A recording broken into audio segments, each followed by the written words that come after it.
করিব কি না পারিয়া বিলাই সকলই বোঝানো না পাই এই জন্য অন্তরে বলে বহু ভাসে প্রেম জলে নড়ে বহু দেখিতে না পাই। কাঁদছে, চরণের পাশে বসে বসে কাঁদছে, আর রাধারানী নয়নে জল পড়ছে গোবিন্দের চরণে, চরণ ভেসে যাচ্ছে। ভক্তের নয়নে জলে ভগবান থাকতে পারে। উঠিল নাগর বড় নিজের বালিশে, ধরো দুটি রাখি ধরো ধরো হেলো নবালিশে। এবার বাহু বসারে লাধনে বধূ নিল বধূ নিল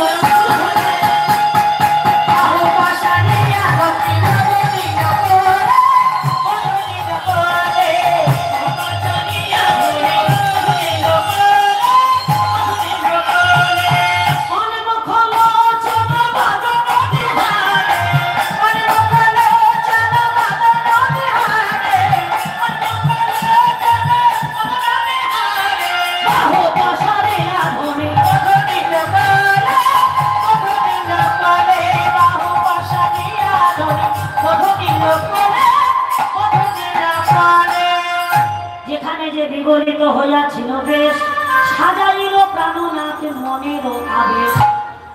সাজিয়ে দিল রাধারানী, কিন্তু ভালো লাগছে না। আচ্ছা, গোবিন্দকে যতই সাজাও একটা জিনিস যদি না থাকে, সেটা না থাকলে মানান হয় না। সেটা কি মা? হ্যাঁ, বাঁশিটা যদি না থাকে ভালো লাগে? হাসি হাসি এক সখী বাঁশি দেখাইল, সে দেখাইল ও বাঁশিটা দেখিয়া নাগর হরষিত হল। রাধারানী বলল, বধূ এই দেখো বাঁশি তোমার দাসীর কাছে, বাঁশি ছিল উপবাসী। হরি বল হরি বল। সাজিয়ে দিল। এবার সখীরা বলে, আচ্ছা কালকে যখন রাধারানীকে রাশি এনেছিলাম, আমরা তো রাধারানীকে সাজিয়ে এনেছিলাম, কি বলো দিদি ভাইরা, তোমরা তো সাক্ষী আছো। রাধারানী যখন রাশি এসেছিল, সেজে এসেছিল তো। আচ্ছা, রাধারানী গোবিন্দকে সাজিয়ে দিল বাড়ি যাওয়ার সময়, আর রাধারানীকে আমরা এমন করে নিয়ে যাবো কেন? রাধারানীকে সাজাতে হবে। এই যে আমাদের রাধারানীকে সাজিয়ে দাও, পারবে? হমায়রা একটা পুরুষ একটা নারীকে সাজাতে পারে। এই জগতের প্রাকৃত জগতের যে সাজ পোশাক উঠেছে, যাই হোক, এখন রাস্তা দিয়ে গেলে বোঝা যায় না কোনটা মেয়ে না কোনটা ছেলে। মেয়েরা তো এখন মেয়েদের পোশাক করছে না, ছেলেদের পোশাক করছে। যাই হোক, রূপচর্চার জন্য কত অর্থ খরচ, কিন্তু ভগবান যাকে যেমন করে পাঠায় তার থেকে বেশি সুন্দর হওয়া যায় না। হ্যাঁ, তো অনেক রকম ব্যবস্থা উঠেছে। যাই করো না কেন সব বৃথা পাবে, তাই না?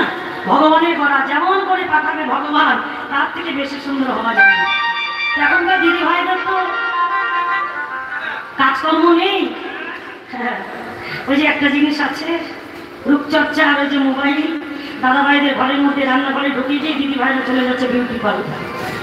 যাই হোক, রাধে রাধে। যাই হোক, সখীরা বলল, শোনো, যেমন করে পারো তেমনি করে সাজিয়ে দাও গোবিন্দ রাধারানীকে। বাম উরুর উপরে বসিয়ে মনের মতো করে সাজানো। বল সাজ, এহ জগতে সাজে সাজলে জন্ম যায় সাজাই সাজা। সেই সাজে সেজো না, যে সাজ সাজলে সাজা পেতে হয় সেই সাজে নয়, যে সাজ শেষের দিনের সাজ সেই সাজে সাজো।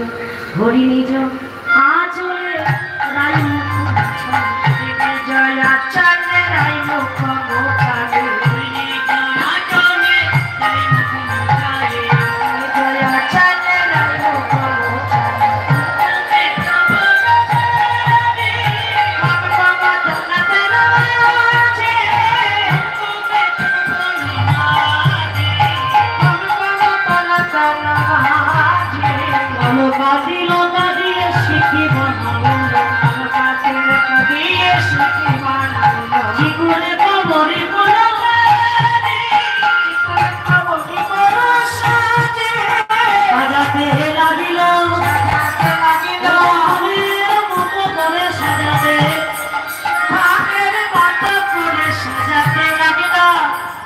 গোপালে, সাজিয়ে দিয়ে রাধারানী দুটি চরণ ধরে গোবিন্দ বসন দিয়ে চরণ দুটি মুছে। এ যে সাধনায় চরণ বাসনায় চলে, সুন্দর করে যাব গোবিন্দ নিজ হাতে রচনা করে দিল। যাব কথা আলতা, আলতা করিয়ে দিয়ে আলতা ধারে ধারে, আহা